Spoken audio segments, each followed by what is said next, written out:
Aí, eu quero fazer um protesto. Se no Enem tem ciências humanas, onde estão as ciências duendísticas? O Enem já é cheio de matéria, tu quer colocar mais uma?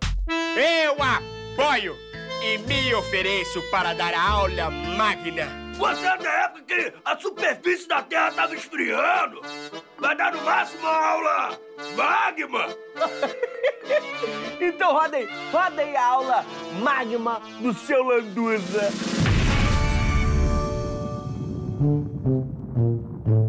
Bora, Bia.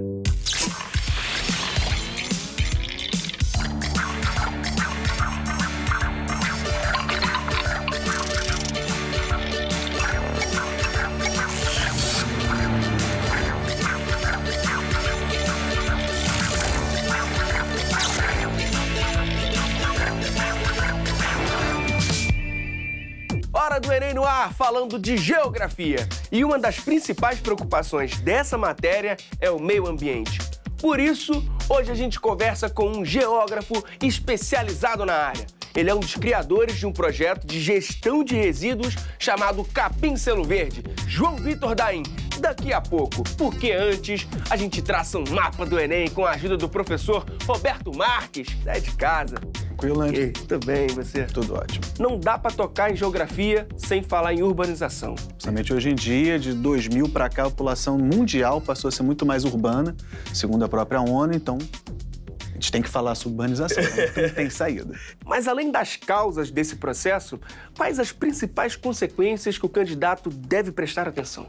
É muito comum a gente falar de causa e consequência, causa e efeito, né? Então as pessoas saem do campo porque não têm condições, foram expulsas, e aí a consequência disso é o inchaço das cidades, falta de estrutura que isso gera às cidades. E parece, às vezes, quando a gente fala desse jeito, que os problemas urbanos são gerados pelas pessoas terem ido para lá, como se as cidades tivessem condições de receber. Quer dizer, eu prefiro pensar um pouco mais no contexto que produz essas migrações, né? Que país é esse que faz com que as pessoas saiam de um lugar que não tem condições para ir para outro que não tem condições de receber também?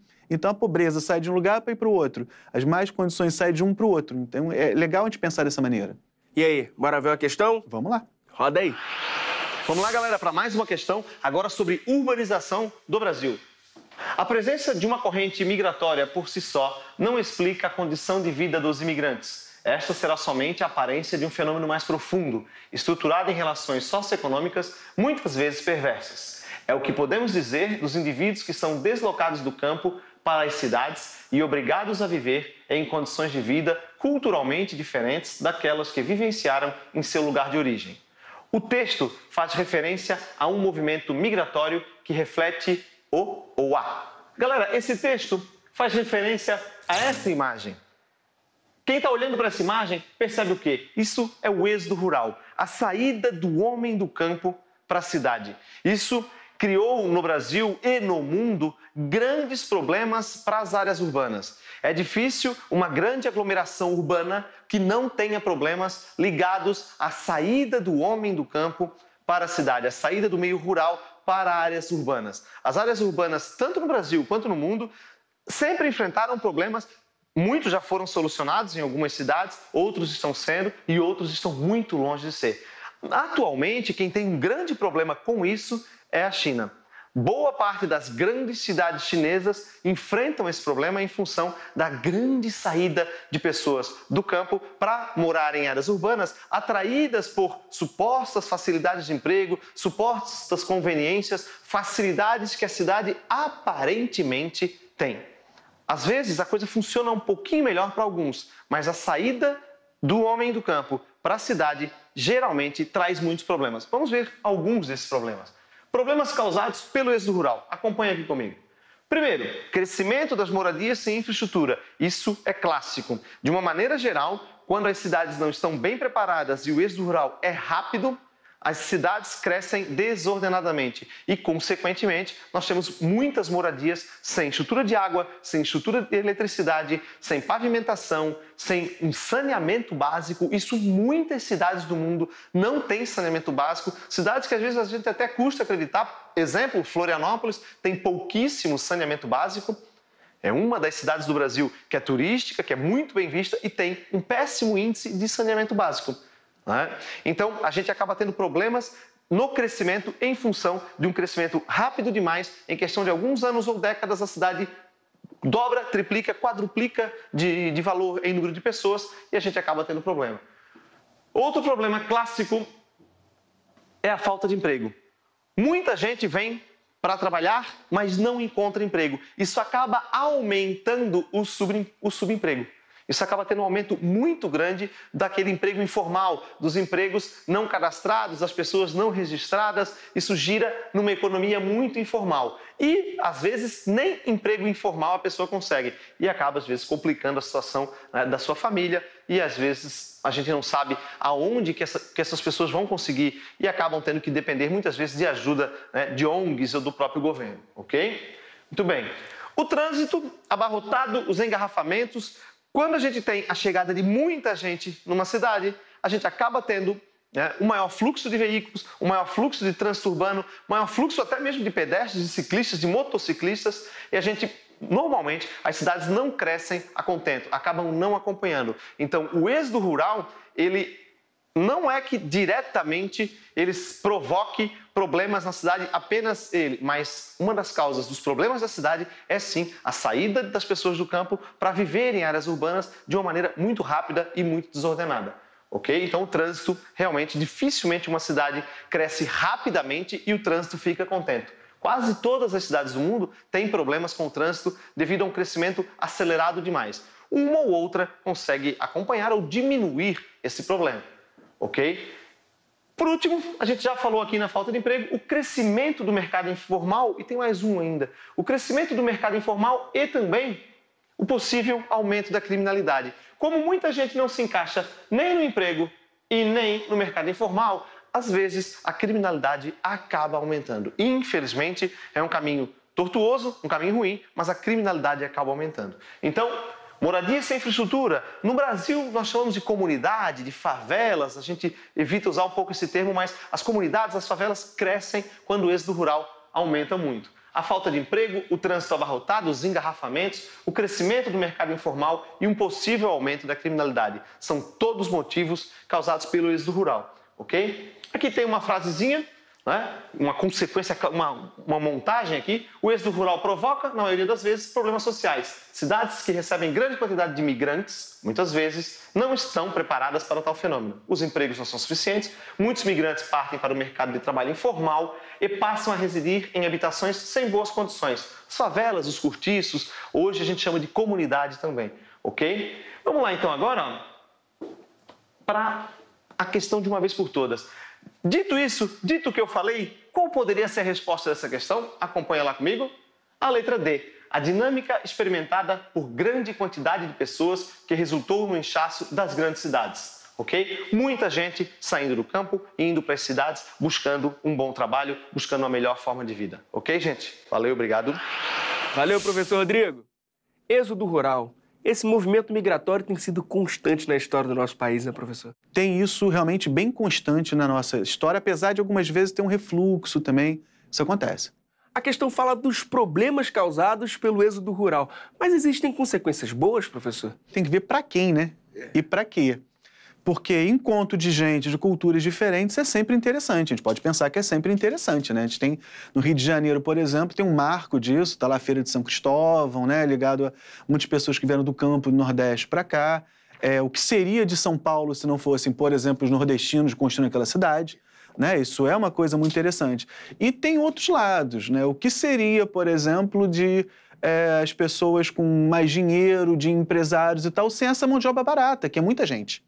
É muita gente. Então, tem consequências aí para essa população e para a cidade que podem ser boas ou ruins, dependendo do ponto de vista de quem fala. O professor Rodrigo citou o caso da China. Tem diferença entre o êxodo rural no Brasil e outros países? Tem pelas motivações, né? O Brasil é um país, historicamente, de uma concentração fundiária muito grande. O que é isso? Poucas pessoas controlando as terras e uma boa parte da população do campo trabalhando em condições muito ruins, muito exploradas e tal. A China tem uma outra estrutura, digamos assim. Desde a Revolução Comunista, o campo passou a ser o espaço do trabalho cooperativado, terras coletivizadas e tal. Acontece que nas últimas décadas, com a abertura da China ao capital internacional, esse capitalismo desenfreado foi colocado na China. Desenfreado estou falando porque foi muito rápido. Esse processo chegou no campo. Então, essas terras foram deixando de ser coletivizadas. A lógica de você produzir para exportar ou para a indústria passou a ser muito forte. E aí aconteceram algumas coisas muito interessantes, vamos falar assim, para a China. Por exemplo, em 1990, 26% da população chinesa estava no campo. 10 anos depois, eram 36%. Em 2011, 51% mais ou menos da população está nas cidades, não no campo. Então, uma coisa que o IBGE deles, se não me engano, o Escritório Nacional de Estatística, coloca que até 2020 vão ser 800 milhões de pessoas, porque China é isso, né? Minoria na China são 30 milhões. Então, 800 milhões de pessoas vivendo nas cidades. E uma outra questão que é diferente na China, a gente fala muito de inchaço das cidades, é que eles estão conseguindo, de alguma maneira, ter um certo controle sobre essa chegada.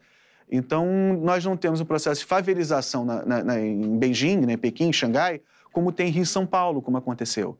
E hoje está acontecendo muito mais para cidades menores da China, cidades médias, cidades menores, e tem alguns mecanismos de até proibir mesmo, né, bloquear a chegada de pessoas do campo para as grandes cidades chinesas. Quando a gente aprende sobre esse assunto? Geralmente, esses aspectos estão mais ligados ao segundo ano. E para quem quer se aprofundar no assunto? A página do IBGE. E tem até alguns setores ali que são para estudante mesmo, tem IBGE Teen, mas é legal olhar a página do IBGE. Sugiro que para entender um pouco, para perceber um pouco como é que é essa saída das pessoas, um pouco de literatura, eu acho legal, né? Um Vidas Secas, do Graciliano Ramos. Professor, a gente viu que urbanização é tema-chave pro Enem. Mas e Brasil rural? Também cai muito? Cai. Brasil rural é um tema clássico da geografia, né? Principalmente no ensino médio. Vamos ver mais uma questão? Vamos lá. Chega mais, professor Rodrigo Passos. Preste atenção, essa questão sobre mecanização agrícola no Brasil, sobre a terra no Brasil. Durante as 3 últimas décadas, algumas regiões do centro-sul do Brasil mudaram do ponto de vista da organização humana, dos espaços herdados da natureza, incorporando padrões que abafaram por substituição parcial anteriores estruturas sociais e econômicas. Essas mudanças ocorreram principalmente devido à implantação de infraestruturas viárias e energéticas, além da descoberta de impensadas vocações dos solos regionais para atividades agrárias rentáveis.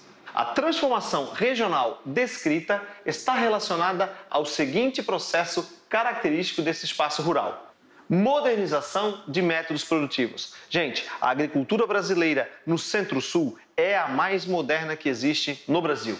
Essa modernização do setor agrícola no Brasil, na região Centro-Sul e em todo o Brasil, de certa forma, ela acontece mais depois da Segunda Guerra Mundial, quando o setor agrícola volta-se para as necessidades do setor urbano e, logicamente, industrial. O Brasil estava caminhando com a sua indústria, iniciando fortemente a sua indústria após a Segunda Guerra Mundial, e a agricultura acabou entrando nesse viés de servir a cidade e a indústria, ok? Então, vamos dar sequência. A economia transforma-se em fornecedora de matéria-prima para a indústria. Isso é importantíssimo, você entender que a agricultura vai servir para quê? Para ajudar a indústria, para o que a indústria precisasse, a agricultura, no que ela pudesse servir, ela serviria, ok? E, logicamente, em contrapartida, a indústria moderniza o campo com suas máquinas, equipamentos e insumos que podem ajudar a agricultura a produzir mais ainda.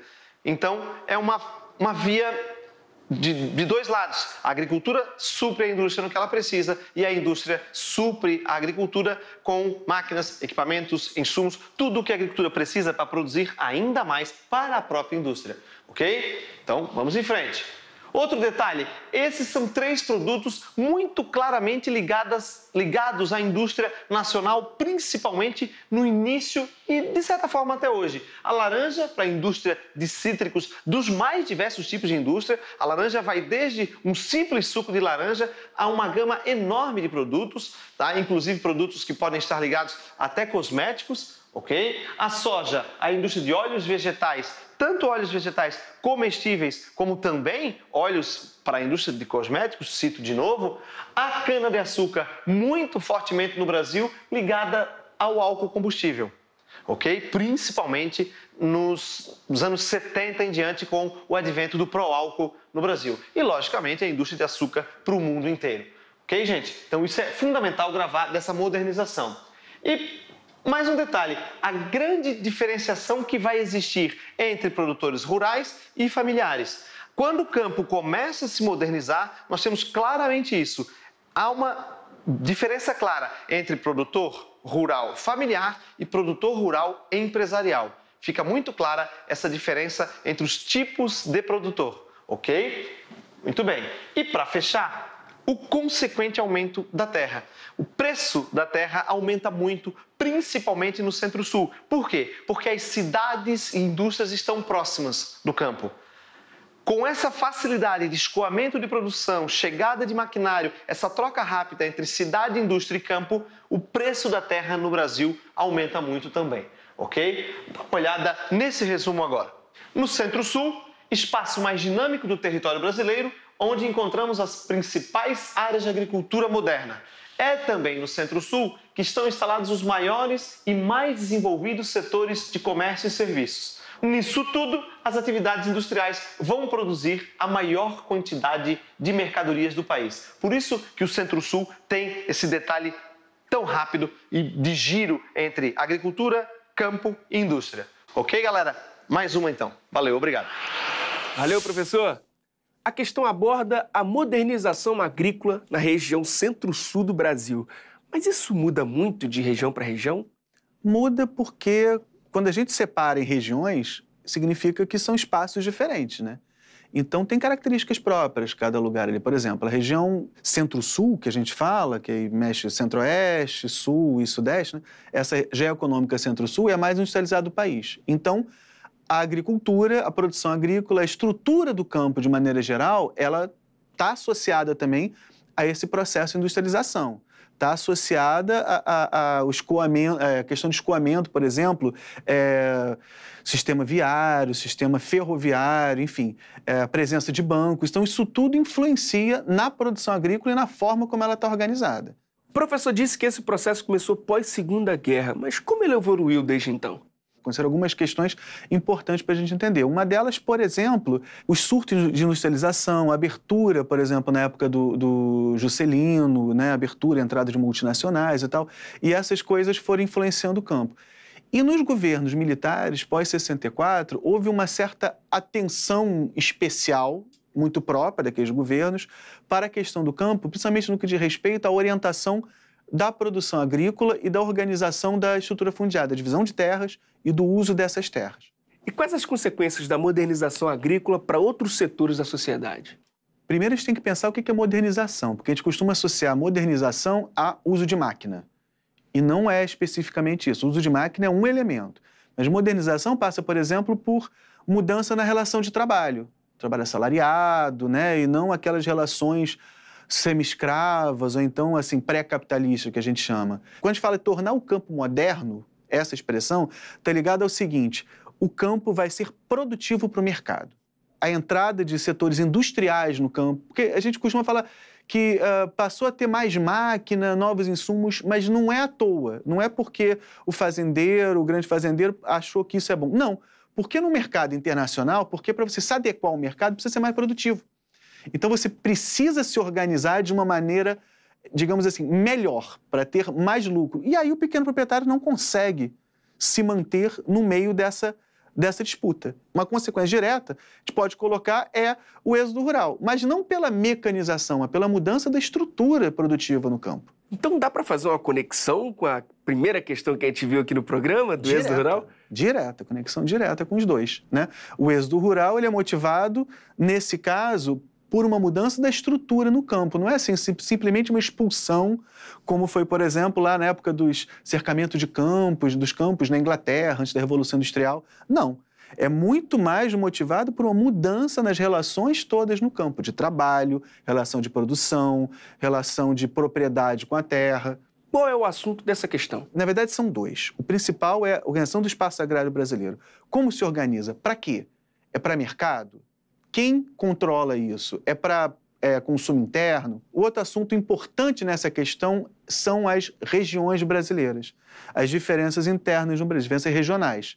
E aí pode falar desde as 5 regiões do IBGE, Norte, Nordeste, Sul, Sudeste, Centrais, ou o que está, no caso, colocado, regiões geoeconômicas, que o nome já diz, né? Tem um fator econômico muito importante que identifica esse pedaço como Centro-Sul, esse pedaço como Nordeste e esse pedaço como Norte. E o assunto que foi passado ali foi a questão agrária. E quando a gente estuda esses assuntos? Costuma ser muito mais no segundo ano, né? Uma atenção especial Brasil, questões de Brasil, questões regionais. E para quem quer conhecer mais sobre esses assuntos? O site, por exemplo, da Embrapa é importante, que trata da organização do espaço agrário brasileiro, da produção, antes de mais nada, né? Professor, muito obrigado mais uma vez por toda a ajuda, viu?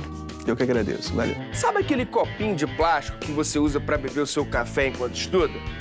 Ele demora de 200 até 400 anos para se decompor na natureza. Temos que fazer alguma coisa. E é por isso que hoje o nosso papo é com o geógrafo e criador do Capim Selo Verde, João Vitor Daim. Seja bem-vindo. Obrigado pelo convite. O que é o Capim Selo Verde? O Capim Selo Verde atua na plataforma de eventos, substituindo os copos descartáveis pelos copos reutilizáveis. Dessa forma, há uma diminuição na geração de lixo produzido. Além disso, a gente atua com parceria com cooperativas para fazer toda a coleta desse material gerado nos eventos. E como é esse copo? Plástico de PP, polipropileno, ou às vezes injetamos fibras também naturais para fazer essa composição. E como essa ideia surgiu? Eu já trabalhava com gestão de resíduo fazia algum tempo, conheci uma pessoa que era da área do entretenimento que estava sensibilizado com essa questão também. Já é possível pensar num reaproveitamento integral dos resíduos? Sim, com certeza. Temos tecnologia e legislação que prevê esse aproveitamento integral. A gente ouve muito falar dos 4 R's. 4 R's, ninguém esquece, rapaz! Ó, Ronaldinho Fenômeno, Ronaldinho Gaúcho, Rivaldo e Romário Meu Peixe. A cada um que me aparece, eu tô falando de reduzir, reutilizar, reciclar, reeducar. Como que a gente pode aplicar esses 4 R's no nosso dia a dia, de forma prática? No Brasil, são gerados 720 milhões de copos descartáveis por dia.